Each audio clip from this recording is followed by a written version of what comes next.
I'm Ryan Gadsby. I'm a survivor of child sexual abuse, physical abuse and emotional abuse at the hands of my stepdad. Ryan's story is an emotional one, the victim of a true master manipulator. He was always focused a lot on me. He offered to help me in the shower. I found out I had a tracker in my phone, and he had a hidden camera in my bedroom that was wired up to the CCTV. It was just like absolute fear that I had. After talking through Ryan's story, he tells us how others can avoid this and what red flags to look out for. He kind of told me that this is what dads do, and this is, you know, what your dad was meant to do, but I know your dad's not been in your life, so this is what I'm showing you now. So you didn't know what you didn't know? Like, I had no idea what he was doing wrong at all. And I ask him some of the deepest questions that I've ever asked on this podcast. Would you forgive your abuser if he was here today? This episode is not to be missed. I hope you enjoy it. This man is a hero and defines true masculinity and humanity.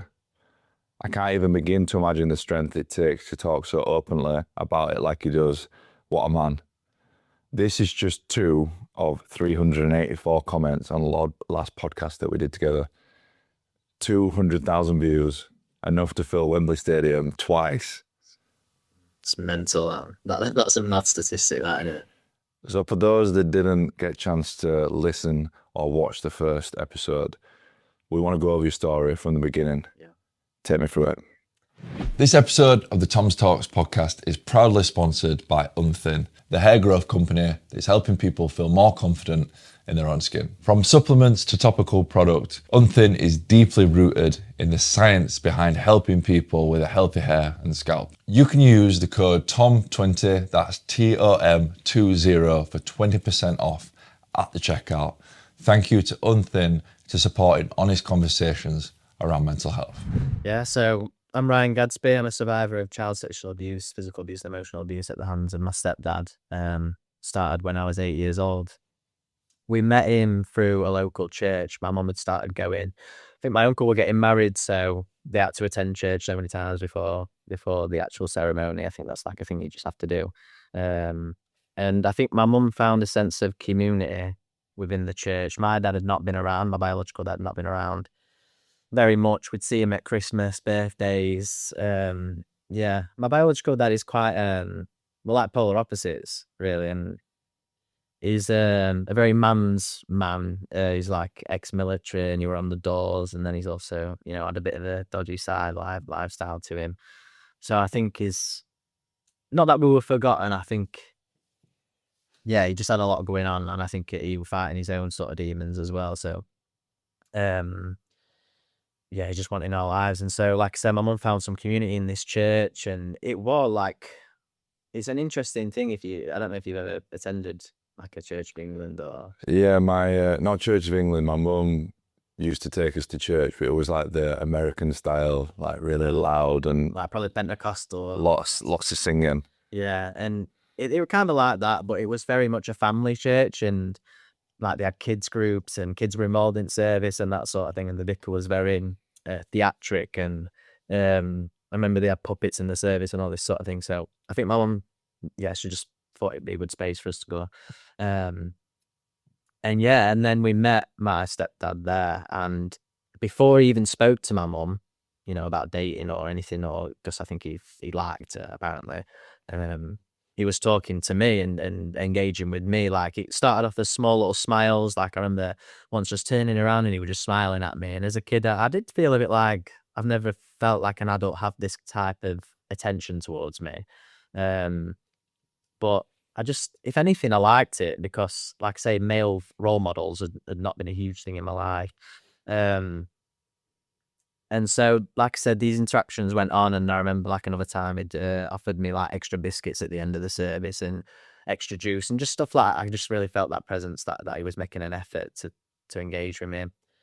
Eventually, he asked my mum out for a date, and they went to KFC, which is like, it's a good red flag there. If anyone asks me to go on a date to KFC, don't do it. Especially if they ask your kids to come, because that's what he did as well. So as a family, we went on this first date. To KFC. That's bizarre. Bit weird, yeah. How old are you when you started going to that church? I would have been 7. It's interesting that you can remember how the attention and how he was, even at that age, and I can see why you can remember it from what happened after. But and it's more that male role model thing. Yeah. That's what really I wanted. I craved it, if anything. But like a bit more on my mum. Like we were from like I said, my dad wanted my life, but we were from a really poor background. We lived in a village called Highfields in Doncaster, and it's just one of them areas that people knew. If you said you're from Highfields, people knew where you were from. And I mean, a rumor from where we lived is like, if you go into Highfields, you get your shoelaces nicked. That's the type of place it was, like very rough. And we got evicted twice and all these things even before we met my stepdad. So my mum was in a state, I think, of a bit of desperation in a way. I think she needed help.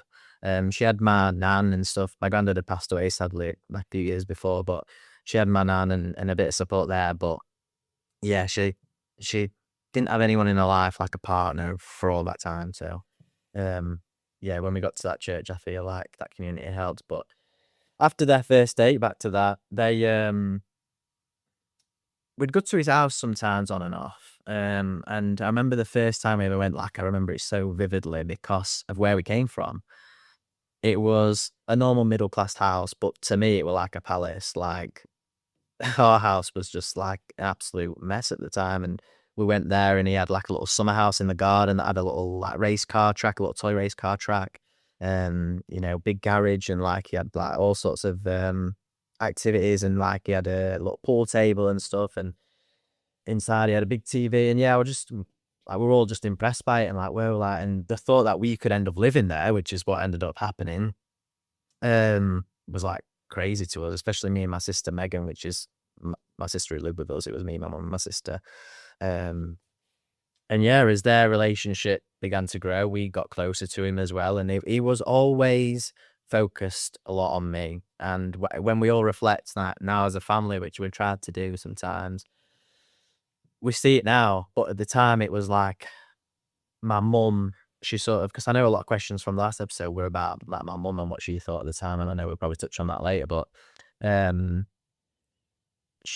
feel like she was very vulnerable, and she kind of just encouraged the relationship because she knew I didn't have a relationship with my dad. So I think she wanted that to thrive and to be something. And one of the nights we started staying over, one of the nights, I was basically as a child terrified of water. No idea why to this day. It was just an innate thing that I'd done since my mum said I were a baby. As soon as she put water on my head, I'd scream. Like, they still tell me stories now about me just screaming the house down every time it'd come to like, bath time. Is that still the case now? No, I don't scream in the shower. No, I didn't know if you went in a pool or if you went in the sea. Yeah, I could literally, I love water. No, it's weird. Yeah, I love, Fair enough. water slides and that. Yeah. But yeah, so it's weird looking back now that I was scared of water, and then, what we'll go on to. But the only person actually that could help me in the shower and make sure I wasn't crying or screaming was my auntie Jackie. And she was, and this is complicated, and so it might be hard to explain, but she was the woman my dad cheated on my mum with, which later they became friends when they found out about the affair. So we ended up calling her Auntie Jackie, and we would go to her house on birthdays, Christmases, when my dad wouldn't pick us up, basically, and spend a lot of time with her. Like, she became like our second mum. I remember she bought me like a set of Harry Potter books. I know, like, I hated reading as a kid, but before she'd turn off, I'd pretend I was reading, just so she'd think I was using the present. But yeah, she was amazing. And like, she used to tell me that I had an imaginary friend in the ceiling called Jack, and I could tell him all my worries. So like in the bath, like I'd lay back and I'd just focus on that, so she could wash my hair and bath me and I wouldn't scream. And that, came to be a coping mechanism as I'll go on to. But sadly, she like passed away, I think like a few years after we met my stepdad. But yeah, I always thank her for what she did for me, because like I say, I'll go on to how it helped me. But yeah, we ended up staying that one night. The fear of water, he offered to help me in the shower. And my mum was like, I feel like she probably was a bit unsure about it, but How old were you at this point? I would have been maybe 8. I think about 8, yeah. I can't quite remember if I was just getting on like 7 into being 8, but yeah, I can't remember the exact time it happened. I think it was near Christmas. So yeah, he offered to help me in the shower, and that's the first time the sexual abuse ever happened in the shower. And he kind of told me that this is what dads do, and this is, you know, what your dad was meant to do. But I know your dad's not been in your life, so this is what I'm showing you now. So you didn't know what you didn't know. Like, I had no idea what he was doing were wrong at all. Like, it didn't. I know it didn't hurt, Mm. and I wasn't scared, and I was confused. I would say probably confused and just a bit like, well, I've never seen that before, sort of thing. But the way he explained it to me as well, I can't remember if it was this time or another time when the abuse happened, but he almost explained it like, oh, it's like going to the toilet. Like, you don't tell anyone that what you're doing in the bathroom or in the toilet, but we just keep it private. It's an unsaid thing that we keep this between us. And I just accepted it. And I'm, even as an adult now, I look back and I'm surprised I never sort of like slipped up. I mean, in our like prevention training, we talk about the silence years, which we say is between 12, 18 plus, where sexual abuse disclosure becomes more difficult statistically and from my own experience.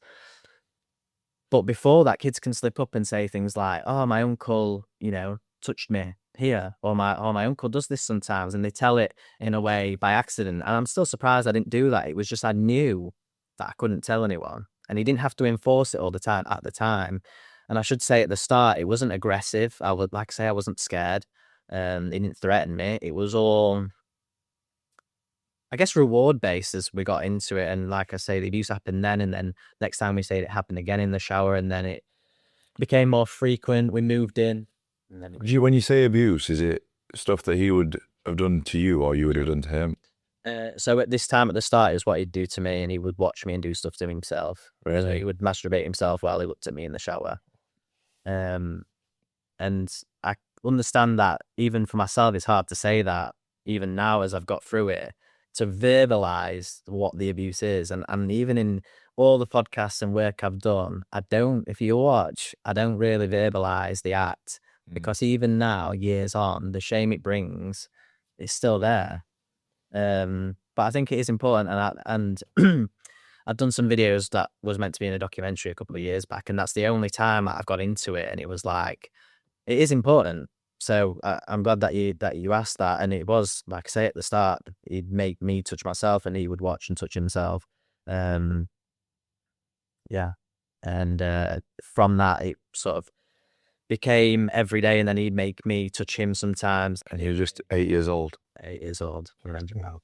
But I know a lot of people go through, I hate saying worse, but you know, rape and things like that, and that, luckily that it didn't get to that extent for me. It was just, I guess, what they call like being molested is the word, which sounds, it's not a nice word to say. But yeah, it became frequent. When we moved in, it became every day after school. And this went, or like in the shower, it would just happen whenever he found a space for it to happen, he'd encourage my mum and sister to go out. And I'd probably say that happened up until I was about, I can't remember directly when it stopped because it faded out. Like, it just became less and less and less. But I would say 13-ish, 12, 13, I'd imagine.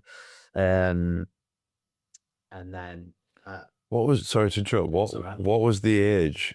Was that the age when you started to realise that this was wrong and it shouldn't be happening? And that's why it stopped? I think it was a combination of things. I think he could read off me that I was beginning to understand. And because obviously, I would say probably around 10, 11 years old, you start to understand what sex is. You start to hear about it. You might hear about it at school, and you start to understand it were wrong. I think the hard battle for me was at that time, and this went on until probably I was like 14, was like, I couldn't accept the reality that he would do that to me, that he would do something wrong to me. That was it was a bit of a conflict that I struggled with, because and saying this, I loved and cared about him, which is mental to say, but when you don't understand what's happened, or you won't confront the reality of what's happened, it's the truth. That's what it was. He was a dad to me, and I called him dad. We called him dad. Like, he took us on nice holidays, and our life changed. Like I said before, we had nothing, and then all of a sudden we had all this, and we're going like I say on holidays, and he was giving us gifts, and we're having nice Christmases, and he was in the. I always describe it as like he was two people. He was like the abuser, and then he was the dad day to day, and he was a strict dad, but a caring dad in front of people's faces. So yeah, for a child to decipher that and think that someone can be really nice, but then also be abusive and do something wrong, that's a complex thing for even adults to get their head around. I think, like, you look at women who go through domestic abuse, and they go back and they go back and they go back to the person, and they're adults. So, you know what I'm saying? That's the difficulty that children face in them situations, but to an extreme, because they've not had the prior experience to understand complexity of complexities of relationships. So yeah. And then what happened at 14 when it stopped? So like I say, I began to understand it was wrong, and I was then filled with this absolute shame. Because you'd think, oh, it stopped now, maybe you could tell someone, but the shame ate me up, the guilt ate me up, and his behavior changed as well. So like I say, around 13 or 14 is when he became more aggressive, and he changed the person. He was drinking more, he was becoming addicted to alcohol and stuff as well. I think because he knew his fix was gone, I think that was a big part of what it was. He couldn't get that release anymore in a safe way, I imagine. I don't know for sure, but that's kind of what I thought of as over the years. But he would go into threatening me, and then it went on to like physical violence at that point. I'm not talking being beaten severely every day, but little things. You know, he strangled me. He knocked me out once in his office, and then held a knife to me.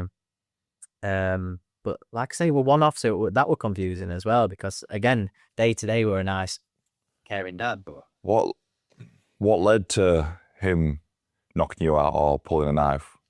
so on that day, it's probably one of the only times that I can remember that I confronted him about what he'd done. And I said to him, I know what you did to me when I was younger was wrong.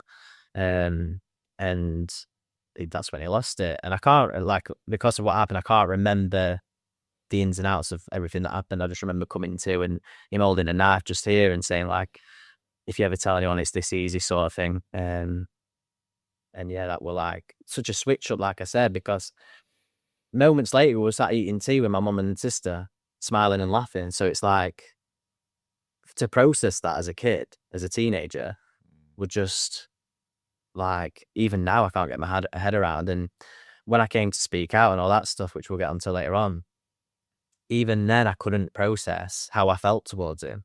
I felt bad for him and sorry for him and all that. But yeah, so that was the point there when he knocked me out and stuff. And after that point, it was more violent. And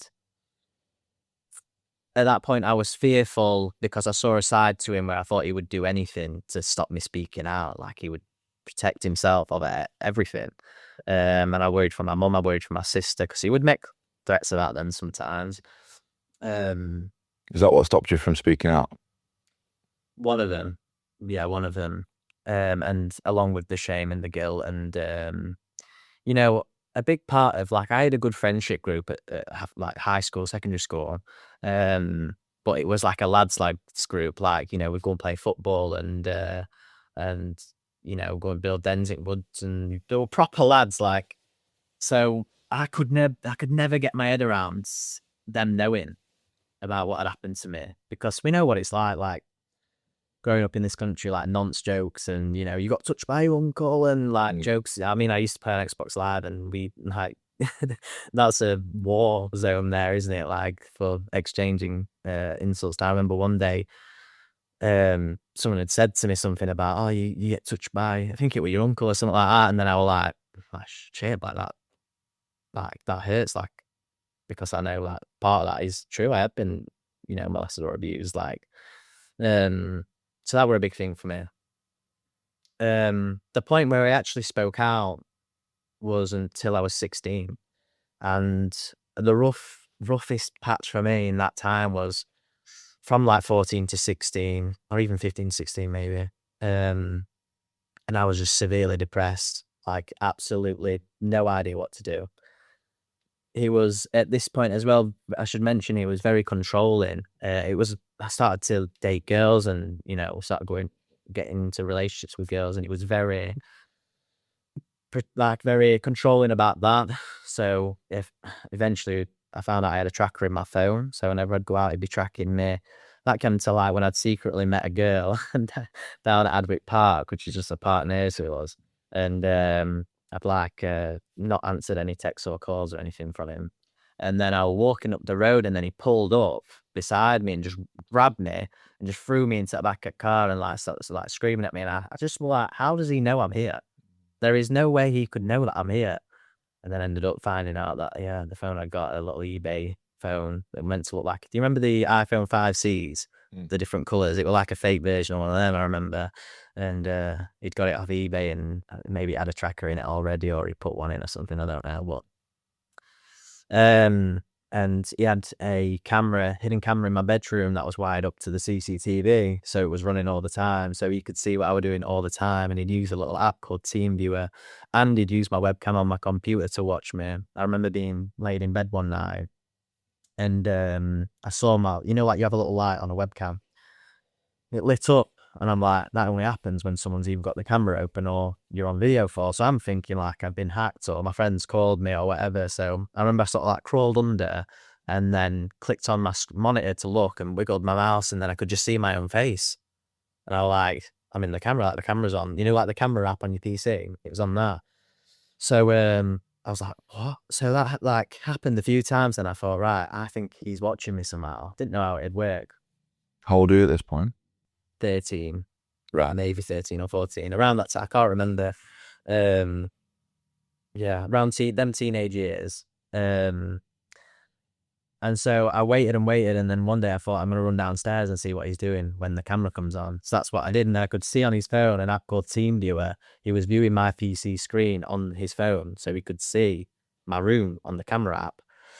So I was like, flipping hell, he could have been recording me and putting it on the internet. And I'm thinking all these things, obviously when you're a young lad at that age in your room, that's your private space, you're getting changed there, It was just absolute fear that I had when I saw that.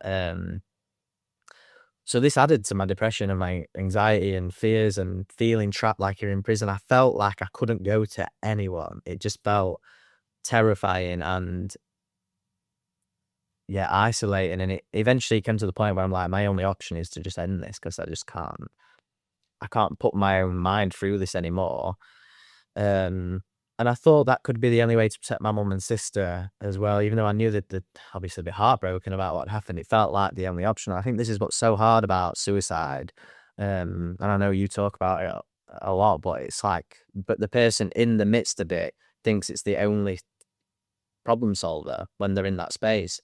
I think that's the answer. And whatever meaningful or loving relationships that I had or that they have, it feels almost distant, far away, like it's not there anymore.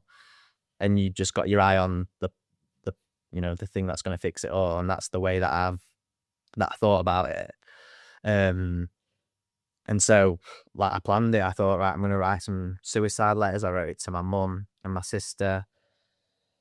I wrote one for him as well. And then I was like, yeah, I'm just gonna do it. So I remember I was supposed to be going to work in the morning, and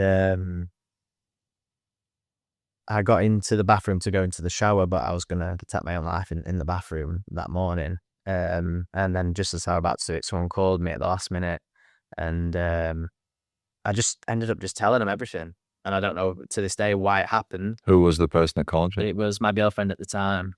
Wow. Yeah. So we hatched up a bit of a plan to go to the police, and I pretended like I went to work, but he took me to work, my abuser.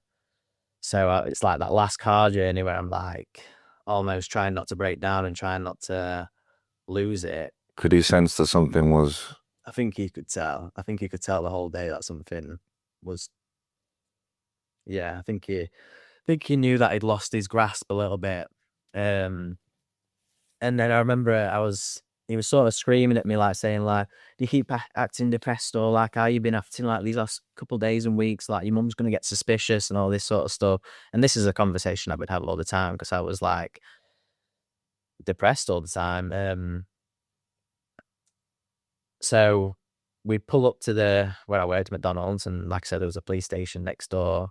And I went to get out of the car, and he tried to grab me back in and pull me back in, and I just shrugged him off. And I remember I said to him, "I'm not going to keep your secret anymore." Last thing I ever said. And as I look back to the car, I just remember him like this, like telling me to get back in the car. And I honestly think if he would have kept me in the car, I don't know if I'd be here today. I think he would have killed me or done serious damage to me.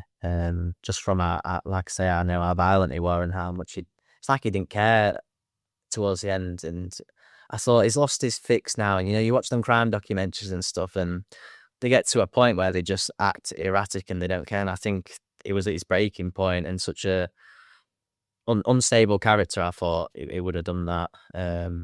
Then so I went to the police, and I remember going into the police station. It was just two normal officers, and the guy at the desk said to me, "You might have to come back tomorrow." And I'm like, I remember this from the first "How episode. can I come back tomorrow? Like, if I go home, like, I'm gonna be murdered." Like, I honestly think that. And he sort of like didn't. It's like he didn't believe me. And then luckily these two other, like I said, them two other officers came, and they were like so understanding. And then they took me to a place called the Mary Willett Centre, which is like it's like a specialist centre for kids who have been through that sort of thing. And they, like I said, they drove me down, and I went into interview room, and there was like toys everywhere, and it was quite sad really, because I thought like kids get brought in here all the time for like abuse or awful things that have happened. And yeah, I remember thinking that. And then I did like a 4-hour recorded interview, basically entailing the whole of my life in depth and the abuse that had happened in extreme detail. And then I remember they said to me, "We're going to arrest him now." And I was like, whoa, like the feeling of overwhelmed, but also, like I said before, I felt awful and bad for him. Like I felt so sorry for him. Why do you think that was? I think it was that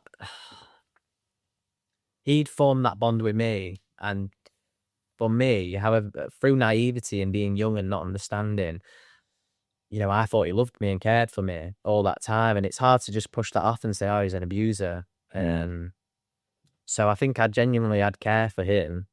I felt so bad for him. And the thought of him going to prison and being attacked by other inmates, that I was thinking about this and feeling so bad. And this went on up until probably like not even too long ago, like where I thought, like say, I'll go on to what happened, but I was kind of like, it's deserved, it's deserved. Like whatever had happened to him, if he went to prison and stuff, it would have been deserved. So that took a lot of processing and a lot of understanding from myself of what actually took place. And I was saying to you before, but when you've been through trauma, your mind's a little bit chaotic, like absolutely chaotic. And the way I feel on things, that's changed so much. Probably year on year, it changes my perspective on what happened and myself and my story and how I share it and all of these things. It changes so often. So yeah, and then after that, he was under investigation for, I think it were just over 2 years. So they went to arrest him. My mum was in the house with him. Police came and knocked on the door and said, basically, "We're here for Andrew." And they said they were arresting you, I think, on suspicion of like sexual abuse or something along them lines. And they didn't tell my mum who it was about at first, but he was like taking mess a bit with police officers. And just my mum said he was wandering around the house and saying, "Oh, I need to grab this, I need to grab my jacket, or I'm going to be cold." And like one of the police officers got really annoyed and then just said, the accusation's been made by Ryan. And then my mum just like lost it then and like broke down in tears and was screaming at him and stuff. So the house that we all lived in, he wasn't allowed to go back to. That was part of his bail conditions. So I didn't want to stay there either, and I didn't even want to see my mum afterwards. Just too ashamed, and just all them emotions were still there. And so we all ended up living in different places. I stayed with my girlfriend at times. I stayed at her house for a bit, and then I went and lived with my uncle. My mum went and lived with her friend. My sister ended up staying at the house with some of her friends for a bit of time. And then eventually I ended up talking to my mum, and that first conversation was just so difficult to have. Like, first thing she said to me was like, "Why didn't you tell me?" And I'm like, I don't know. Like, I can't, even to this day, I can't answer the question of why I didn't tell anyone, even, well, I guess all the reasons of the shame and stuff. But in terms of like them early years, why I didn't tell anyone, I wasn't, like I say, I wasn't scared or anything. So I just don't know. And yeah, it's been a long process, but I think with my mum, our relationship has been repaired in a way, because Did you blame your mum? I think I had a patch where I did, and a lot of, like I say, a lot of the comments from the last ep were like, the mum should have known, and how did she not see the signs? And I've had to really. Did that make you resent your mum, the comments from the previous episode? No, Was that before? Previous, yeah. Right. Like, I didn't even want to do a patch in my life where I didn't see my mum for ages. Like, I was lived like with my girlfriend, and then I would come back like, as and when to grab stuff, and it took a lot of work within myself to, like I say, to change my perspective a little bit on what had happened. And what did she say to you in that conversation? And how, from your perspective, what did your mum say? What was her sort of understanding of everything that had happened? Did you just say, like, genuinely, I didn't have a clue? Or that's based. She said she didn't know, and then I did have some questions. Like, I was like, but what about when we're in the bath, like in the shower for like 2 hours? Like, do you not ask questions then? Like, you got a 9-year-old boy who's in the bathroom with, I don't know, like a late 30s, 40-year-old man for that long, and then there's no relation. Like, I did have them questions. I was like, come on, like, even now I'm like, never would I let my kid be in, with a man that they're not related to, or no, absolutely not.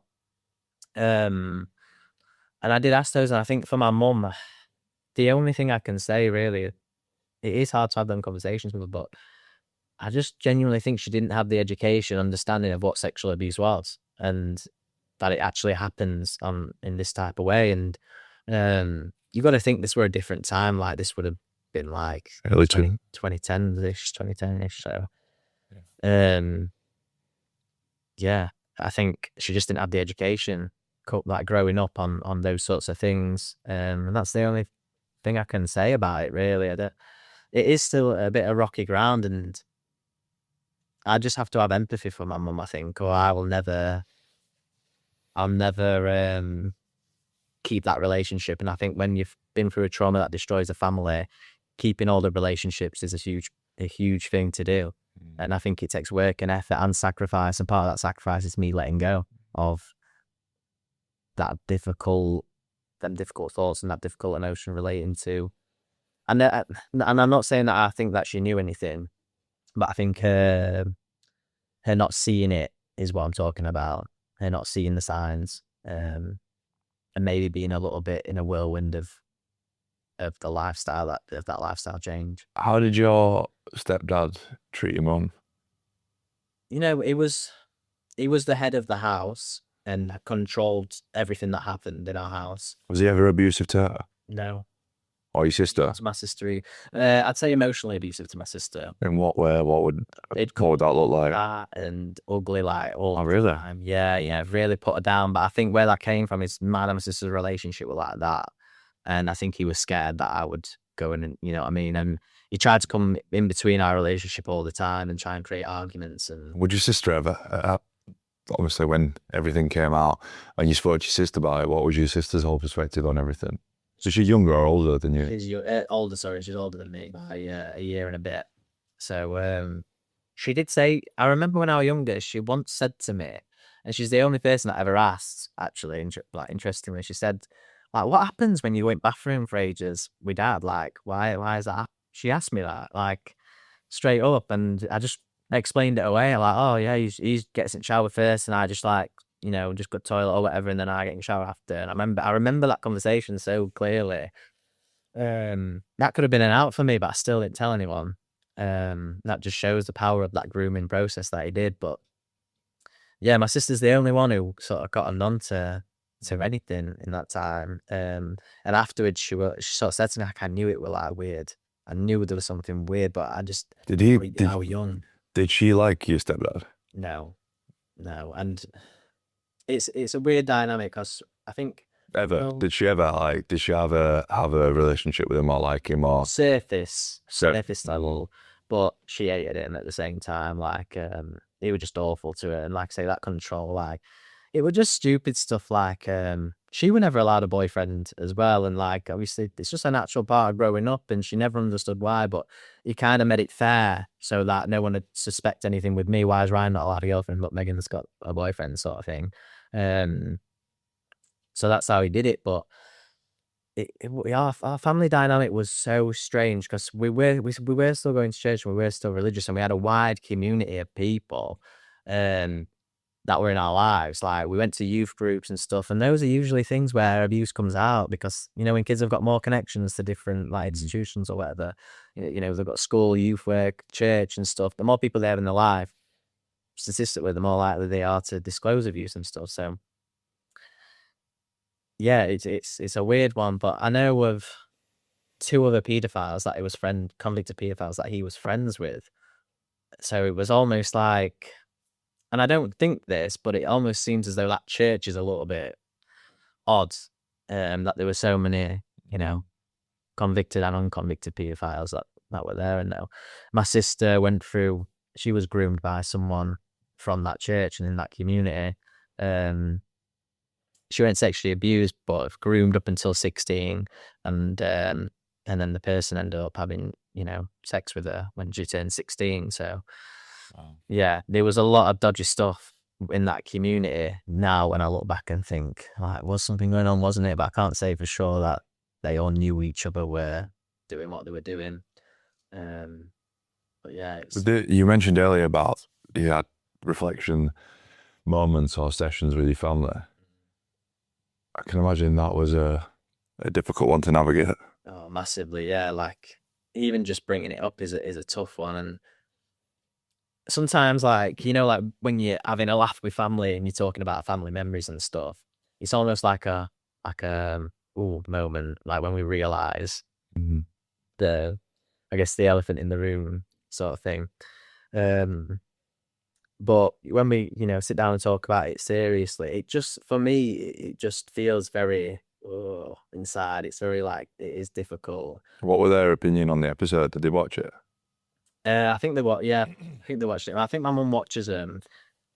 I think sometimes my mum finds it difficult because obviously the comments and stuff. Yeah, I think she knows people say that. I mean, my page has been up for years now, and so she'll scroll. I think she does scroll through and see them reactions and stuff. And I think.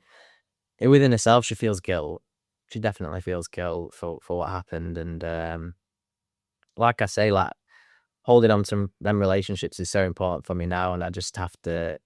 And I said this last time, like acceptance is so important. Acceptance of what happened. You've got to get to a point where you're accepting it, because if you're thinking, what if they did that? What if they did this? If you would have just done this, this would have happened. You're just gonna eat yourself alive forever. Then it's just you're never gonna be healed. So. Yeah, and it became even more difficult, like I said, when he was under investigation for them 2 years. That's a long time. It's a long time, and obviously I went back to the police a few times, like asking for updates and all this sort of stuff. And did that feel like a long time? Did it feel like it dragged on for a long time? It did, because I was just waiting for closure. Yeah. Just waiting for the end, and they were saying, like I had a victim support worker, which was amazing. Like she was really good, and she was like preparing me for court and getting everything ready. And I remember I think it was about a week before court, he would have got his letters of his charges, and it was a hefty list of charges. What were the charges? I can't quite, I can't remember, but it weren't just me, basically. There was other kids that I don't know the ins and outs, because obviously every survivor has the right to anonymity. Sure. Yeah. But it weren't just me, and they found things on his laptop. I don't know if that was relating to me or other children. I don't know. So I remember just seeing that there was a list of charges, and he basically was more than likely going down for it. Like he was, we had so much evidence and stuff, like with the cameras being there, and other things as well, that were on his computer and that. So, yeah, the police had told me that had been sent out and that, right, we're close to court, the date set sort of thing. And then I remember I was at Meadowhall doing some shopping. I got a phone call from the Leeds police officer, like the case, and she said to me, "Oh, are you at home?" I was like, "Oh no, I'm out." She said, "Oh, you need to come home as soon as, because I need to talk to you." So I was like, "Oh God, what is this like? Has he got off like scot-free or something? Has something happened?" So anyway, like flew home straight away. I pulled up and I saw the police officer in charge now, but also I saw the first police officer that I spoke to about it, who did my interview. And I thought, that's weird. Why are they there? It doesn't make sense to me why they'd be there. And then they both got out of the car, came in, and then they told me that he'd ended his own life. And so it was, I know that he wasn't in a good way anyway, because I did stories and stuff from people that, he was obviously getting more into alcohol, he was in liver failure and all these sorts of things. And What was the feeling when you found out? just absolute, like, I was distraught. There were a range of feelings. Like, I felt like there were no closure. That was the big thing. The next thing, again, it went back to that feeling of feeling sad and bad for him, despite what he'd done. I felt awful for him, and that thinking of him being in a dirty flat doing that, and then him being alone in the hospital actually upset me. And it's so weird that it did, but it just did. So yeah, I just felt awful. And then I like, almost like I didn't know where to go, because I was just, that was the ending for me. That was the end of the book, the last page, like court. Did they not tell you that what the charges were going to be? If he was going to get sent down, could they give you that information? They didn't. I can't remember what it was, but it would have been related to the sexual abuse of a child, and I'm guessing if he had images on his computer, it would have been possession of child pornography. But yeah, the actual wording of the charges, I can't remember. What I thought was the police officers, I suppose they wouldn't have known, would they? It would have been nice to know whether or not was he going to get sent down. What was the length of time if he was going to get sent down? What would it have been? Could they have known? Would they have told you? I don't think they would have known, and I don't think as a survivor or victim, I don't think they would have made them sort of. What would you have wanted to happen? Probably like 15 years or something like that. Like, I was worried that he would do it to other people, because I knew, came to find out that he had done it to others before me to an extent, which was like crazy. And so one night when I think I was about 14, I've been at football after school, and my mum phoned me and told me to come home straight away. So I remember rushing back. Police cars were outside, and there were a social worker stood at the door before my mum could even talk to me. She wanted to talk to us, so we sat in this room and then spoke to her, and she was just asking me and my sister. Well, she pulled us apart separately and then brought us together, and she was asking if we'd ever been abused by my stepdad. And again, another opportunity, I could have spoke out and said something, and I didn't. And I just said no, and I just said basically that he's a good person, sort of thing. Which, still carries a lot of guilt to this day. But it ended up being that many years before, he had sexually abused a young man who was babysitting for his stepkids. And that young man went to the police, but the files were lost for years and years and years. But the files had been found again. The police were chasing it up and following it up. Came to question him about it, and that's why they were there at that time. He didn't get charged with anything, because as it went on, they found out that the young lad who had made the allegation had ended his own life while he was, the police didn't get back to him, basically, because the file were lost. And this would have probably been, this probably were in the 90s, I imagine, but I'm not quite sure.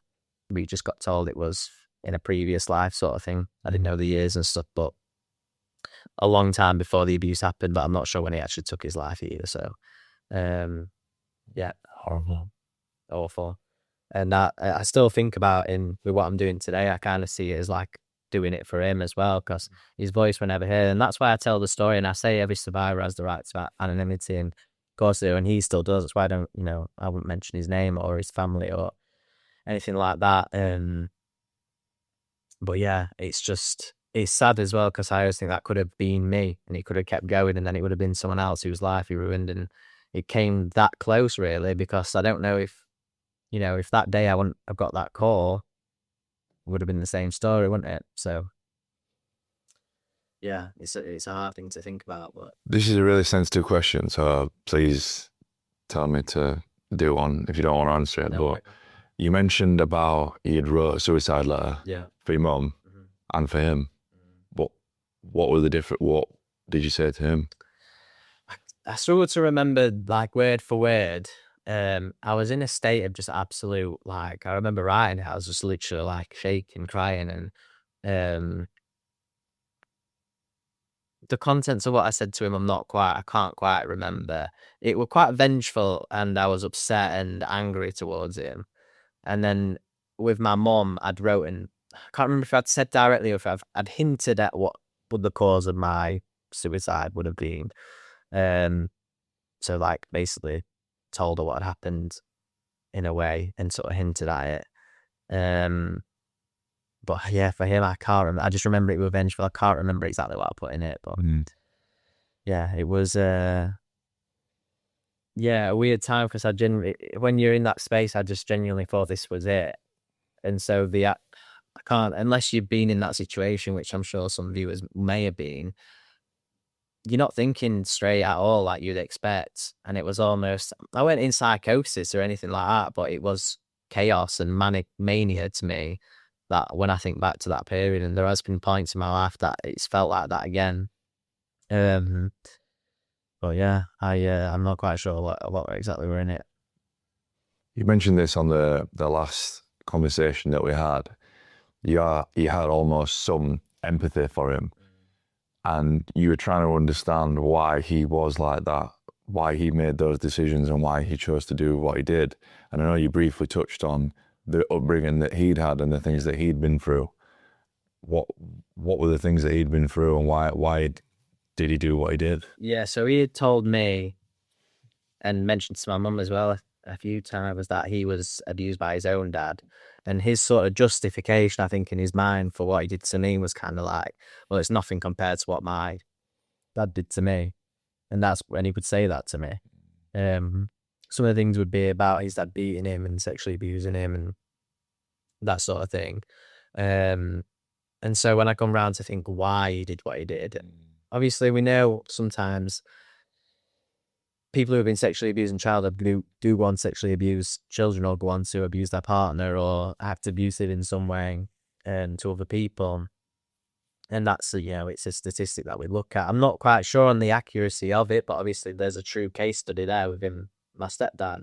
I can't fathom, like, obviously I don't have my daughter yet. She's going to be born in June, but like, I already love her more than anything in the world. I couldn't fathom doing anything to harm that child. Yeah, I just can't wrap my head around why anyone would want to do that to somebody. and me neither. Like I'm recently like a new father, as you know. Like I've got a 6-week-old boy. Congratulations, mate. And the thought of anyone even hurting him is just absolute anger, and I would never want him to be hurt by anything. So normal people will never understand why, and that's another part of acceptance. I'm looking for an answer as to why, and I still, on my rough days, still looking for a why. Just sometimes didn't know why. And people, if he was hurt to a point, I think it's got to be a combination of things. I think I said this on the last episode. I think for someone to become an abuser, or like we say, like a murderer, or whatever it ends up being, someone who commits violent crime, I think there has to be a group of things that come together. And I think one is trauma, one is a predisposition to lack of empathy or psychopathy, and an element of narcissism. And I think those things all have to tie together to make someone able to do that. Because let's say if you are a paedophile and you have a sexual attraction to children, but you are empathetic and you have empathy, you're not going to abuse a child because you have that attraction, but you're not going to act on it. And these are named virtuous paedophiles, and there's documentaries and stuff about them, and they speak about having that sexual attraction to children but not acting on it. And those are the people that we should be speaking to, if anything. I think the offenders and the people that have sexually abused children, lock them away, don't talk to them, don't give them the satisfaction of letting them do any good or help in any way. But the people who haven't offended and have that attraction, we need to look at them, and how vile it may be in our brains, we need to understand that and what helps them and what stops them as using children, because then we can implement that to prevent those who may go on to abuse children. But like I say, if you have that attraction to children, but you don't have empathy and you are a little bit psychopathic, or you are a narcissist, you probably are going to abuse children. So I've said this. I've said it's as sad as it is, being a paedophile, being attracted to somebody that looks like a child or a minor, that's a mental illness. yeah, And it's more common than we think. yeah, but you then still have the choice whether you take the action. Yeah. And that's the thing that I can't get on board with. I can't. Well, look at this. Like, we all crave money. Like, we all want money, don't we? Like, more than anything, I'd love to have $1 million in bank. But you have a choice whether to go to work and do things the right way and work on yourself and make yourself better and to get that money, or you can just go and rob somewhere and do it dodgily and hurt people out in the process. And obviously, it's a bit of a simple like a comparison, but that's what it is at the end of the day. Like, there's that choice there where if someone has got that mental illness, or maybe it's a faulty wiring in the brain, or whatever that cause is, I think that element of choice is there to act on it, like you said. And that's what is, again, difficult for survivors to get their head around, because that's where some, I would say, creeps come to the defense of these people who have abused children and say, like, well, they couldn't help it. Well, like, it weren't their fault. But they had the choice. Yeah. I do not have, now I've got through it, I don't have any empathy for my abuser now. And I don't have any empathy for people who hurt other people in general, children or women or other people. I have absolutely no empathy for them. What would you say to your abuser now if you sat across from him? What would you say to him? And I think you asked me this last time, and I think I did say why, but I would change that now. And I don't think I'd want to talk to him. I don't think I'd want to, because then I haven't accepted. Do you see what I'm saying? Like, if I have unanswered questions and I'm still pondering on what if I could talk to him, it's still ongoing then in my brain. I need to get to a point where, for my own healing and my own mind, I'm able to then say, right, that happened now. And people do have the opportunity to do restorative justice, and they talk to their abuser. And I spoke to this were maybe like last year. A lady came to me, and her husband is a convicted paedophile, and we met up, and I was searching for answers, and she offered me the opportunity to talk to her husband, who was a convicted paedophile who had done his time in prison and was rehabilitated, if that's a thing for those people. And I got to a point where I was like, the anger and emotions I would feel confronting and sitting with a person like that wouldn't be worth anyone's while, because I would just lose it. I couldn't have a conversation, like I say, because they don't think like us. My stepdad didn't think like a normal person. Had the wife forgiven him? Yeah. And brought up children with him. Wow. Would you forgive your abuser if he was here today? It's a hard one. I think people say forgiveness is needed for healing. And in terms of holding on to resentment, then I forgive it. I'm trying to not hold on to resentment and not have them questions and whys and stuff, and that anger towards him, because he's dead. Like, that doesn't affect him. It's not going to change anything. So I've got to find, I've got to let go of that. And I guess people say move on, but I say move forward. Like, that's the thing. It's still there, and it's still always going to be there. And it's part of me, and I use it to fuel my work every single day. I'm lucky that I get to make a difference on the ground every day, not just through my pages and the things that I do on podcasts, but I work with kids who have been through abuse, who are still in a position where they are processing abuse. And there's kids who have just been put into care like a few months ago.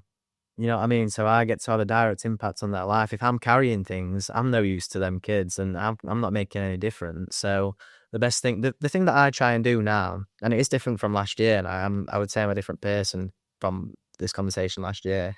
The thing I try to do now is, one, to take positive, and I did try and do that then as well. But the other thing is not get caught up and let the effects of my abuse impact my day-to-day life, because the effects are there, but it is possible to work and push through it. Like, the after effects of my abuse have been absolutely horrific, and I don't downplay it for anyone. You know, I've had anxiety to the end of where I wouldn't leave the house for months. I've had health anxiety where I've been convinced that I'm dying, that I have a terminal illness, like, for months, years. OCD, like trauma, night sweats, you know, night terrors, yeah, all of these things. And sometimes, like, I had a patch even over 5 months ago, and I was at work one day, and I was convinced I was having some sort of heart attack or something, and it was a panic attack, and I'd had them in the past, but it'd been so long. Then I didn't leave the house for like 3 or 4 days after that. But I got to a point within that, and, you know, there are dips that are going to come, and that I would say that and reassure people with that. It's not just up and up and up, is it? We all know that. I got to a point in that when I'm sat in the house and I'm like, he's winning here. This is like, he's winning. What he's done to me is winning. I'm letting that, like, get me down and beat me up. And you can't help a panic attack. A panic attack is a natural, like a body response. It just happens. But it's moving on from it. One panic attack, honestly, can spiral you into 2 years and plus of depression and being stuck in your house. It can. And I've spoke to people who are stuck in that. So yeah, I think for me now, and it is literally trying to limit those effects and make a positive and do all I can in that way. I think you answered that in an amazing way. Oh, thank you. I think, obviously, I've been through trauma myself, but not like you have.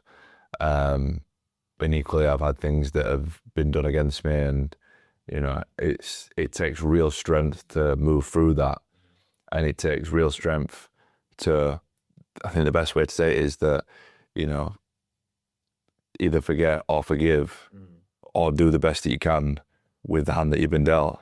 What I don't like is overly positive people who, like, think you should always be on a high and you should always be like, yeah, like, you know, like grind culture.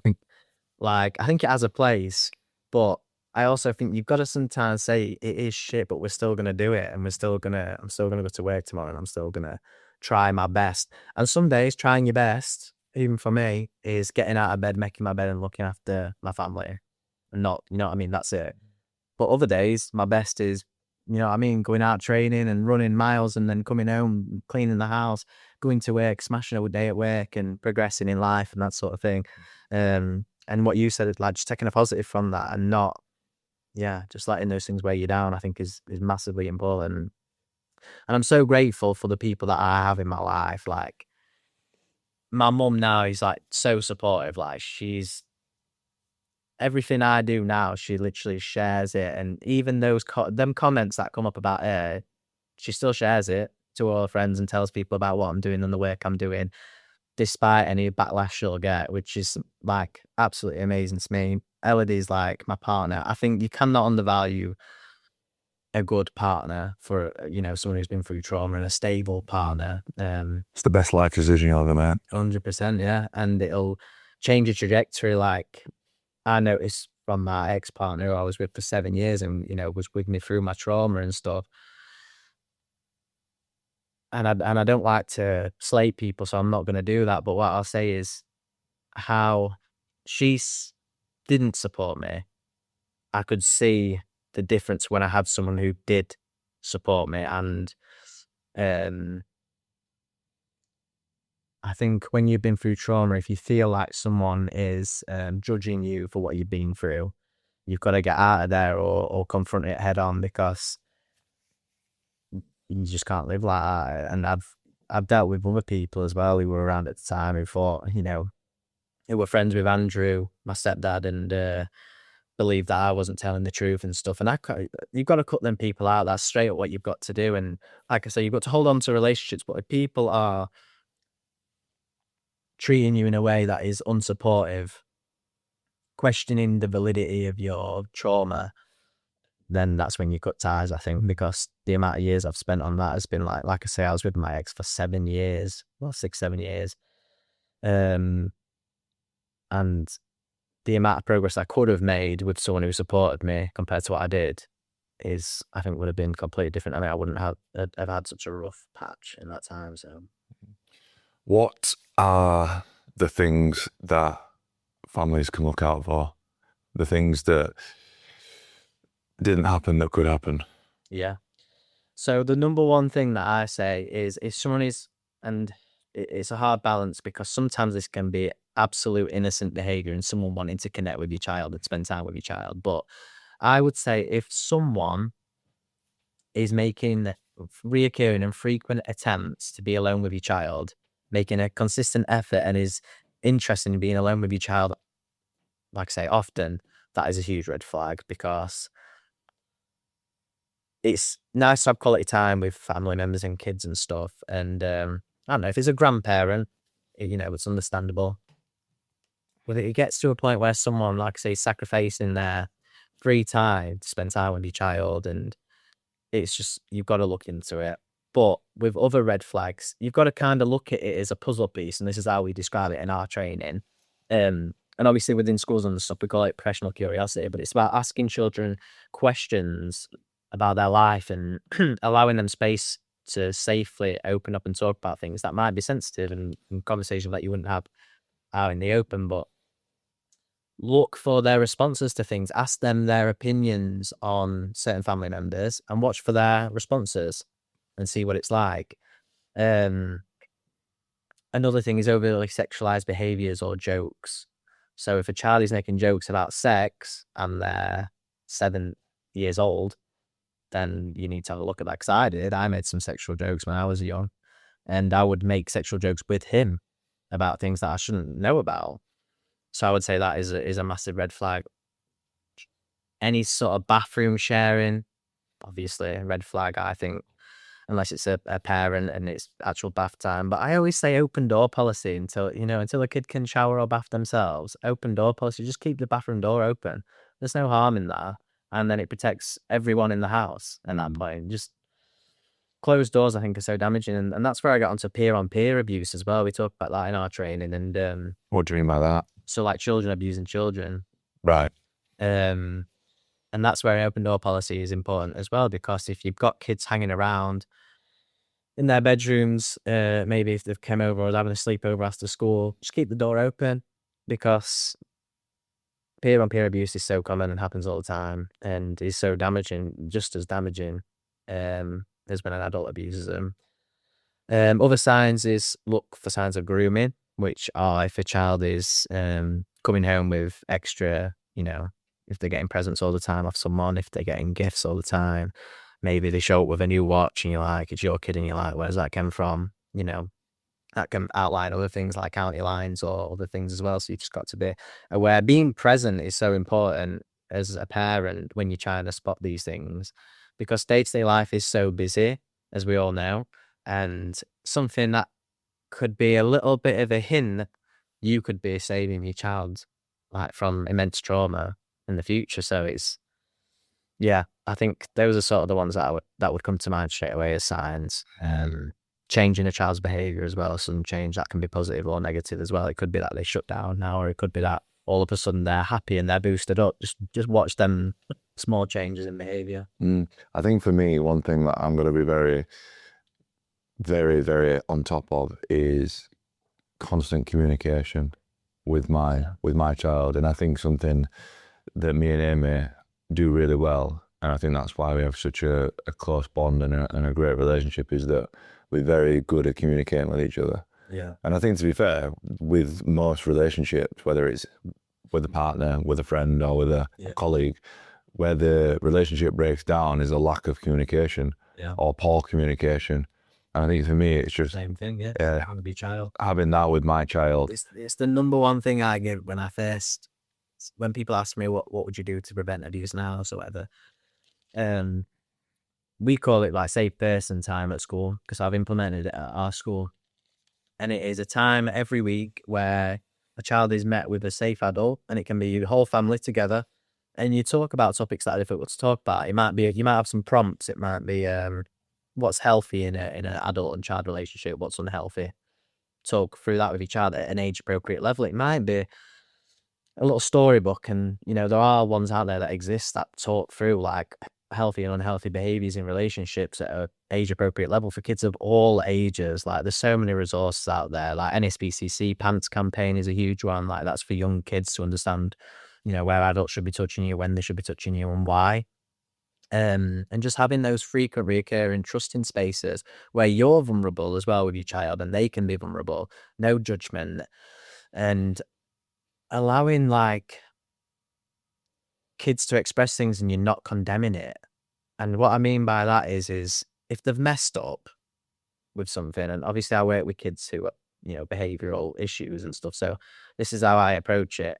If they've messed up, boundaries have to be in place, and that has to be followed up with rules and stuff like that. But doesn't mean you can't have an open conversation, an honest conversation with a child about something. If they've gone out and they bought drugs and they've now got drugs in their pocket, have that conversation about why that's not acceptable, put the boundaries in place, but then also allow them to talk about it. Because look at the Rotherham grooming gangs and that whole scandal. Like there were so many missed opportunities there from parents, but also from local services for. What was that incident for the listeners that don't know?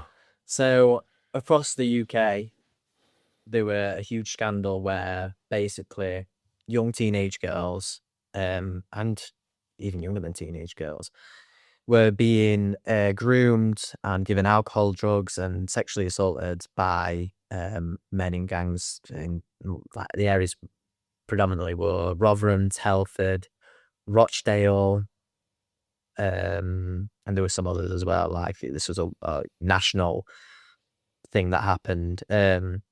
And the main thing about it was the racial element of it. So there were accusations to social workers, local authorities, and the police that they didn't follow things up because of fear of being called racist, because the predominant, abuser was from Asian or other ethnic backgrounds, let's say. I don't like to touch on that so much because it became more about a political argument than it did actually become about the sexual abuse that happened. And the systemic issue of sexual abuse and grooming was then forgotten because it became race. The race, yeah. And there were certain people in the media who used that to push their narrative and push their agenda of, a lot of it was anti-Islamic, movements that were using this scandal as backing. And this is what frustrates me now with the Epstein stuff as well. And I know I just mentioned this to you before, but I was watching that yesterday, actually. It becomes less about sexual abuse and what we can do to, like we say, open them conversation to people who are paedophiles, who haven't abused. That's an area we should go to educate children, to educate lower socioeconomic parents who literally some of them don't even have a clue, and they're struggling and have learning difficulties and whatever it might be. We're not looking to support them or looking to take action and wanting to work together. Sexual abuse never goes onto the news unless it has a political issue tied to it. It never does. You never see it. It's very rare. It's always tied to, like I say, race, or when you think about Epstein, it's about the conspiracy in the show now, isn't it? And I think that's been strategically done, so we don't touch on like why so many powerful men want to have sex with young teenage or younger girls, like, or men, or boys even, trying to say. We never get to the bottom of it because of the show. And media in general, innit? Everyone wants to click, but no one wants to go deeper into something and To why. change. Yeah. It's I I'm just baffled more by the Prince Andrew side of things. Yeah, it's insane. How this is my issue with this country. Yeah, Like, people like me and you, just hardworking, yeah. trying to create a positive difference in the world, and you're getting taxed to the nth degree for absolutely everything. Paying for people like him. Paying for people like him, and he's just going around and taking absolute piss out of everybody, just because he's a royal. And now, obviously, they've charged him and whatever else, and the king's come out and said what he said. But They've only charged him with the conspiracy side of things, haven't they? They've not charged. Ross's basically spoke about things within the royal family that he shouldn't have two Epstein in those emails. Yeah. That's what it's relating to, isn't it? Yeah, it's not related to the sexual abuse, no. Which is so frustrating. Because of all the other things they should be charged for, yeah. And it's like that. It just shows you there what they take seriously, isn't it? Yeah. Well, covering up their own Yeah. shite. Yeah, like look at how long Jimmy Savile were ignored for. Like the whole thing, people had suspicions for like years before that all came out. And When you look back at photos and videos of Jimmy Savile, he looks like a fucking like nonce. a nonce. He looks like a nonce. If you were to say to someone, draw a nonce, It's him. Savile, Literally. like literally. Yeah. But again, this goes back to my problem with this country. It's that why should everyday working people be seen to follow the rules and abide by the tax system and pay your national insurance and pay your council tax when the people at the top do whatever they want? Just do absolute. Do whatever they want. Yeah, and if you had like the money like Epstein had or Andrew or like, I fail to understand why you'd then go, you know what, let's get some teenage girls, and I just do not understand. Like they could have got any girl in the world, really, supermodels, whatever, but then they're like, no, like young girls. That's funny. That's what is in my head, and I think like It'd be what we do, man. Like, it'd be as sickening as it would be. It would be. I don't want to say interesting because that makes me sound like a weirdo, but like to actually go inside their head yeah, and really see the psychology and understand what's going on in their brains as to why that was the choice that they made. Knowing fully well, like you just said, the billionaires, multi-billionaires, and they could have any woman in the world yeah, that looked like whatever. Why then still do they choose to go for the young girls that they shouldn't? boys, yeah. It is mind-boggling. I think, I don't know if it's a power thing or a lot of people say it's like patriarchal and that it's related to feminism and that we want power over like a young girl who doesn't drive and in their early teenage years, for some people is more appealing than a successful woman who can go out and do what she wants, and because of that control. Like if you can control a vulnerable or maybe not even vulnerable, a naive teenage girl, there's some people that's I remember when I was at school and I was in like year 9. And I'd remember like girls in my year getting picked up by lads that had just passed the test, and I'm like, fucking weirdos. Yeah, it's odd, isn't it? But that's the truth. I think part of it is that control thing in it, and in those cases. But I don't know if necessarily it's if those people are always paedophiles. Do you see what I'm saying? Yeah. Like I don't know if they are always paedophiles or yeah. It's a weird one, but I think obviously in the Epstein case they are, but like in terms of what you said. I was watching the Maxwell spin-off, if you want to call it that. Yeah, and the Netflix thing. Yeah. And it was the things that I did take away from it was that Maxwell's dad was this mega wealthy businessman, misogynistic asshole, and I think that she found some sort of comfort in being around similar men. Yeah. And then that's why she gravitated towards Epstein.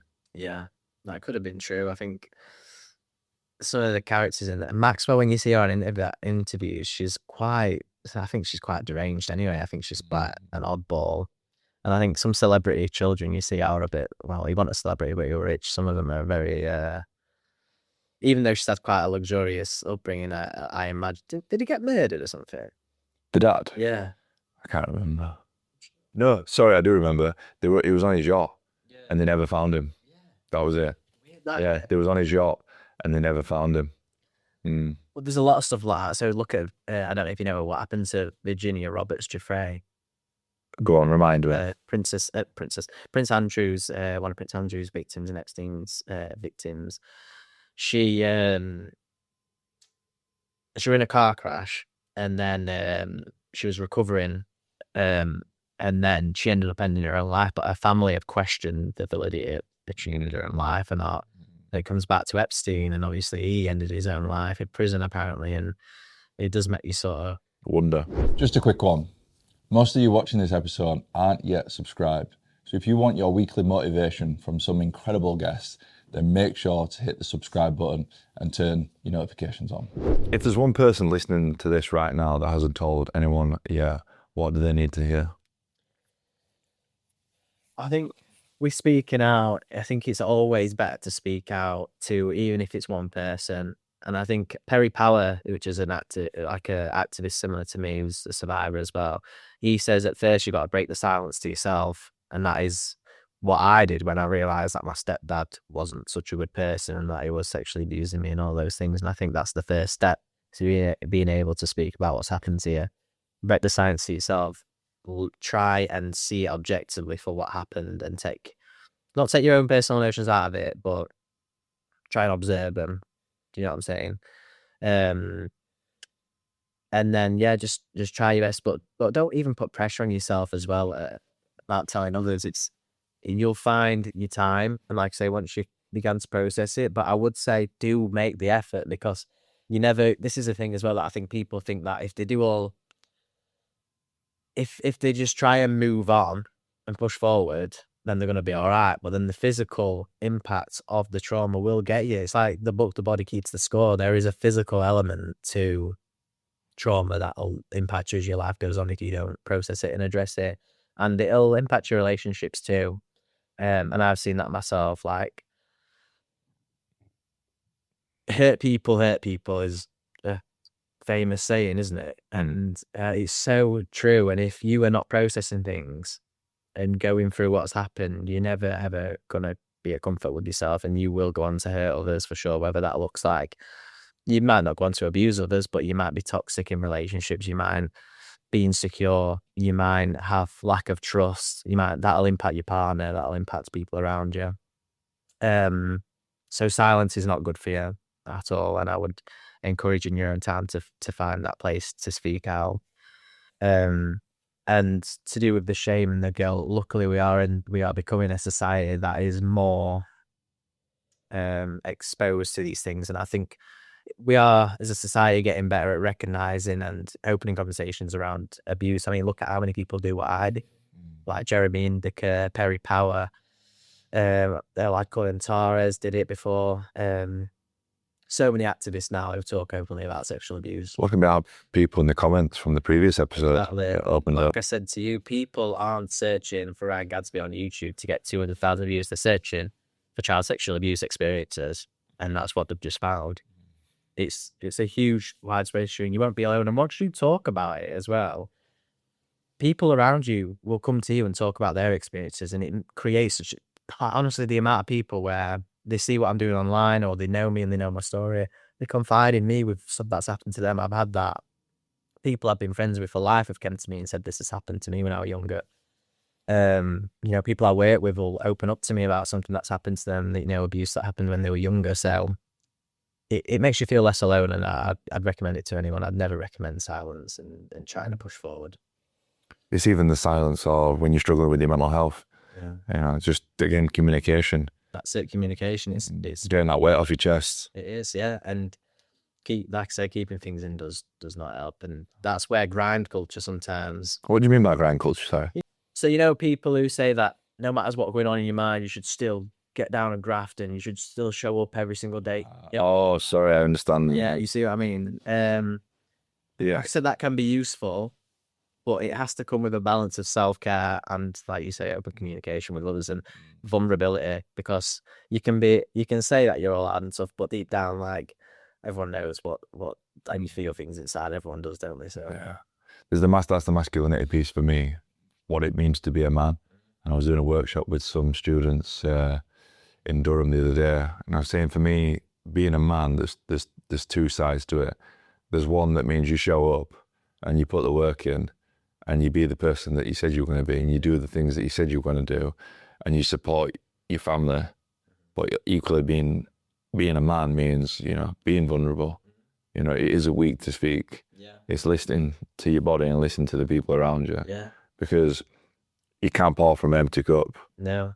For your car to run, you've got to have a service and MOT, and that's it, isn't it? Yeah. Or it's not gonna run and do the things you want it to do. So No. masculinity has been a big one for me, though. Yeah. Obviously, with what happened to me, it's like, can I really be a man and let another person and done that to me? Like, these are thoughts that I would have, like, growing up, and it's a battle I had for a long time, and I sort of explored my own masculinity when I was out of the gruesome in them years, and like I went back to doing boxing and martial arts, and I thought this make me a man, like, will this make me tough? And I remember I would show up to a gym in Doncaster. I didn't know anyone there at the start, and I would go to the sparring nights, like, just let people ban me because I thought I had to be tough. I didn't know how to fight or do it like technique. I'd just get battered, and there were a part of me where it was a coping mechanism, but at the same time I was like, I've got to be strong and good at this, or this will make me a man. Like, this will mean that I'm a man. And it ended up having the opposite effect, and I became like doing jiu-jitsu specifically. Like, I got so used to like touch with other men as well, because that were a trigger for me at the time. Like, I got so much more used to that, and then I ended up developing a bit of like humbleness and understanding that, because toxic masculinity comes in like where you think you have to be the toughest man and the hardest man in the room, but when you show up to like a jiu-jitsu gym and there's old Steve in corner and he's 46-year-old and he's wrapping you up when you're like the 20-year-old, there's a level of like humbleness there when you just like, you don't have to be hard as well, or the toughest person in the room. And that's, like you said, when you're exploring masculinity, that's not what it's really about, I don't think. I think more of what you were saying with the wellness stuff in the background and making sure that you're talking and being open and vulnerability as well is, like you said, showing up for people, doing what you say you're going to do, taking the lead sometimes when you need to do that. And throughout my life, I'm starting to learn that a bit more, and those experiences that I've had of being sexually abused do not impact who I am, or well, they do impact who I am and shaming to who I am, but they don't impact my masculinity or my ability to become a man, I guess. Are there other things that still trigger you? I found, so my old Instagram content, I used to post a lot about my own story over and over again, and I'd been making these reels a lot. And although I didn't feel triggered or emotional about it, it was more, I'd noticed my other symptoms would be heightened. So like the health anxiety is probably the predominant one for me, and the anxiety in general. I'd see peaks in myself, and then it almost like I'd get to a point where I'm going to break down. And so I started to see them patterns, and I think for people who haven't, if you've ever had a mental breakdown or something like that, you don't see those things coming. It's a progressive thing where you think you're fine and you don't really know how you feel, but then all of a sudden your whole world crumbles. And I started to notice the more I would focus on my story day to day, my day-to-day life, it would affect me, and I would feel triggered by it. Clearly my body was reacting. So now I'm very careful with how much of my life I spend speaking and posting mainly and writing about my own story, because it can be healing when you do it in moderation, and that I still do, record videos and stuff in moderation. And making your whole life about your trauma isn't healthy, and it sounds like I'm being, contradictory, because of the things I do online and the image of Ryan Gadsby and what I talk about. But I used to think, like a year ago even, that my life's mission was fueled by what had happened to me. But as I grow and develop, I am a bit more like, what more is there to this? What more is there to Ryan, and what else can I give and bring? Because those things need to be there. You can't And I see people fall into this when they first get into this space now, and even people who've been in it longer than me, where you can just tell their whole world is their trauma and trying to act on their trauma and make change in the world because of their trauma. You've got to find other things in yourself that you can bring. And I hope that makes sense, what I'm trying to say. I think it makes sense because it's something that I've been mindful of myself. I didn't want to constantly just be posting about finding my brother in the way that I did. And that's one of the reasons why I wanted to start the podcast. I wanted to start the podcast because I thought I'm just one individual with one story of overcoming adversity, losing a brother to suicide. And there is millions of people out there that have a story to tell that can either educate, add value, inspire, motivate. And that's the route I went down as well, by sharing other people's stories and getting volunteers in, my team to, create that content for me where with, it's other people's. And if you go down my page now, there's so many different people's story, not just my own. And that's the thing in things. Everyone's story is so different with sexual abuse and physical, emotional abuse, like even what, we were talking about earlier with yourself and stuff. It's like,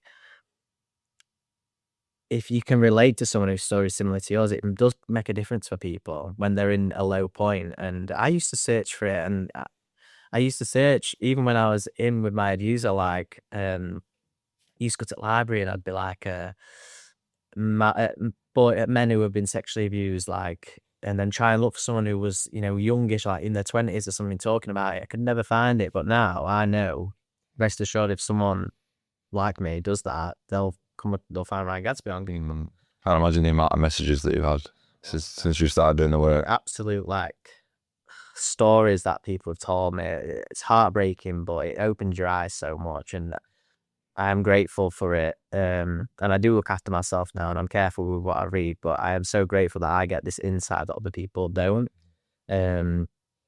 And the specialists that message my page and want me to review, I get people asking me to review their resources, like I've been sent children's books for wanting to educate, books that want to educate children about abuse and stuff, and I review them and send a little review back and stuff. And I feel so blessed that I have that page that I can now give back where I can. And it's like a community now, of people that have all been through a similar thing. So it's great. It's amazing, mate. What are the coping tools that work for you? Communication. That's what you said. Absolutely. Sometimes I think, and I don't know if you're like this as well, but for me, when I'm thinking something negative or something heavy, I'll refrain from telling people, like my partner, like Elodie, because I think how it'll impact them, and to protect them from. It's like with Elodie, she's had such a different life to me. I almost wanted to protect her from what's in here. You see what I'm saying? But I think leaning on people around you when you have those difficult patches and them thoughts is really important, and that open communication is just so good. The other thing for me is physical exercise, number one. So it's been so healing for me. Before I used to run, before I used to do jiu-jitsu and MMA and lift weights and stuff, I just felt like a different person. I felt weaker, and doing those things just make me feel, it's that release, isn't it? I don't know if you've ever been on a run and you've got runner's high and you're literally feel on top of the world and you think clearly and you're creative. After a run, I'm the most creative that I am. And I think the clearest. I'm so self-aware more than any other time in the day. After a run, it's insane. I remember when I was telling you about when I got into running last year, and I did my first 10K that I'd ever done. Yeah. And the high that you got from it. Yeah. I remember I was on top of the world all day. Yeah. I felt amazing all day. It's insane, isn't it? Yeah. I remember same with me, when I first did my first 10K and stuff, even first 5K, you just feel. So I think with a 5K though, I don't know if it's because I'm old and I'm just stiff, but I think if you do a 10K, that it's the last 5K that are more enjoyable. Yeah. Because the first 5K, I just feel stiff and just trying to walk off. Find that actually, or even if I'm doing a 5K, the first 3 will be the roughest. Yeah. Or it's 2, you kind of breeze and you get into it. I love longer running, that's why I like them a bit more, because once you, like say, pass that first 5K, you get you like a bit of runner's high coming, and then you're like, my pace usually goes up towards the end of the run because of that. Like, yeah, you do feel that a bit. I'm just a big stiff idiot, so it's hard for me. This episode is sponsored by OSI. If your office isn't helping your team perform, or your school space isn't supporting the students in the way that it should, that's a problem worth fixing. OSI design and deliver high-performance environments for both workplaces and schools. From modern office fit-outs to complete school furniture and educational space transformations, they handle the full process from design right through to the installation. The right environment changes how people work, learn, and how they feel every single day. If you're planning a refurb, move, or upgrade, check out OSI and see what's possible. To win £50 off your first order, then click the link in the description. Now back to the show. I'm going to ask the same question that I asked on the last episode.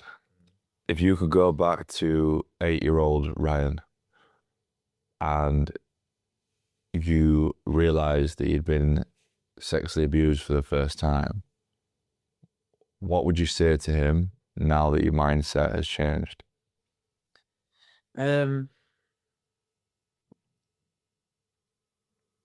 I think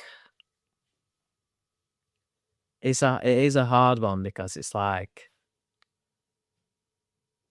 the first time I was sexually abused, I was so unaware of the situation, what was going on. But I think last time I said I'd say it's gonna be all right. I think that's how I answered it, and that is still the same. But I would also say that you're stronger than what you think you are, and you can, you know what I mean. And I'd like to, you know, and it goes back to talking to children who may be stuck in abuse, because they might have searched for this video and found it and stuff. And I think your little bubble in your world when you're a child is your mum and dad in your house, isn't it? Yeah. And the fear of stepping outside of that, I don't know if you was like this, but whenever I used to sleep away from my mum when I was like, before I was 7, I'd cry to come home, and I'd just think about what my mum were doing. Like, I'd be staying at mates, I'd be like, wonder what my mum's doing, I want to go home. And it's that sort of thing where they're in their bubble, and however rough a child's home life is, the loyalty they have for their parents is unmatched. And I see this day to day in the work I do with the kids that I work with.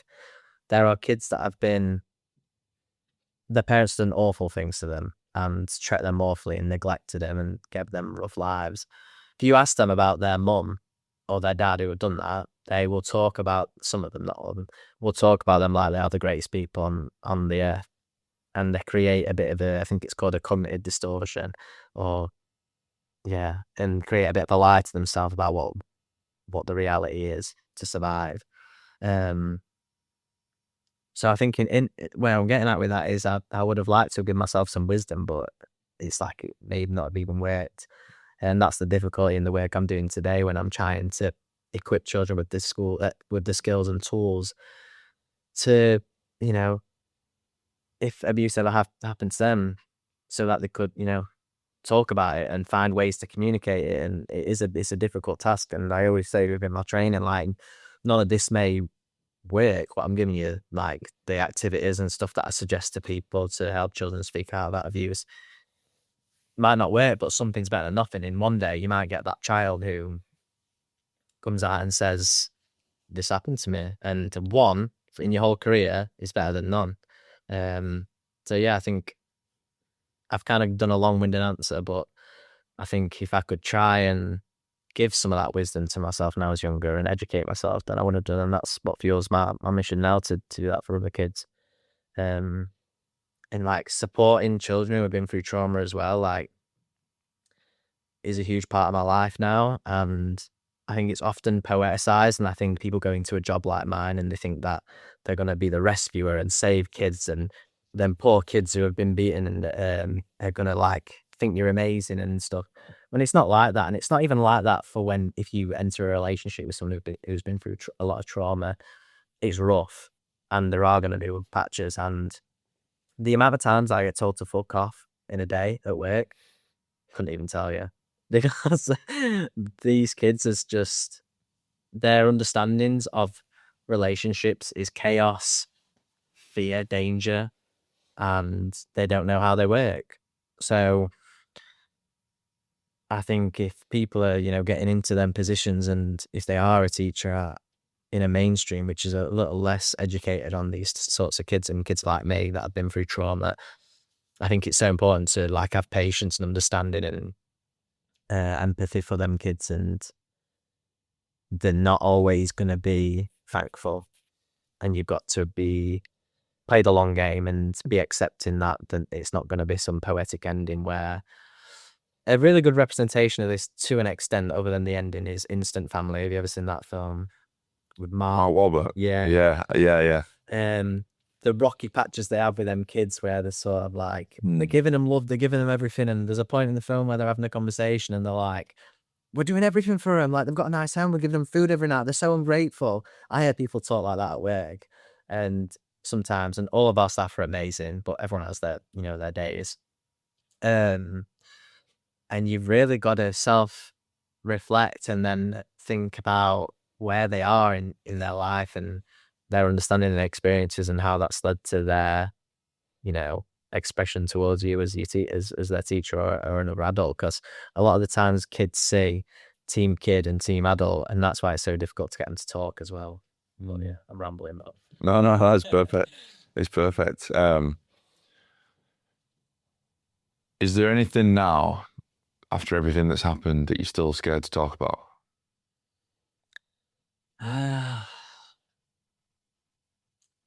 I think, like I say, them physical acts that happened is still very, very uncomfortable to talk about. And there are things obviously I can't talk about because it's protecting other people. Sure. Yeah, who's other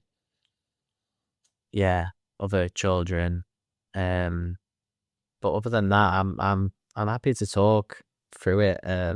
Like I say, I protect myself on days where I feel I can't manage it, and I'm learning that lesson. But I don't think so. To be fair, mate, I think the way that you articulate it and everything you've spoke about, yeah, you do it really well. Oh, thank you. I agree. Yeah, you do it really well. And again, I think I was laughing off camera, weren't we, that the previous episode was 18 months ago. And I like to think I've got a lot better at interviewing since then. But I think the reason why, or one of the reasons why the episode got so many views was because of how you articulated your story. And the amount of comments, 385 comments, people equally being vulnerable and, Yeah, there's stories in there that people share that I like. I've got one here, so I just want to read one of the final comments from the previous episode. And it says, what an incredible conversation between two enlightened men who have endured but worked on trauma. Thank you for creating this safe space. A 70-year-old woman in Australia is sending you love and hugs. A 70-year-old woman in Australia. If that doesn't show you the reach that your story's had, I don't know what will, mate. So thank you for doing what you're doing. There's a sad aspect to it, isn't there, where it's like so many people have searched for that topic and then found the video, but at least they've found comfort, hopefully, in our conversation and how we've processed our own trauma. So I hope that this episode does the same for people. But yeah, people, if you want to comment questions or anything, again, like, feel free to. So I'll try my best to go through them as well. And yeah, mate, thank you. Well, thank you again. Yeah. Thank you again. A pleasure. Like I said, the way that you articulate your story, how vulnerable you are, and the work that you're doing, you're helping thousands and thousands of people. And my mission is turning pain into purpose. And you're very much doing the same in a great way, mate. So thank you. Don't ever stop being you, mate.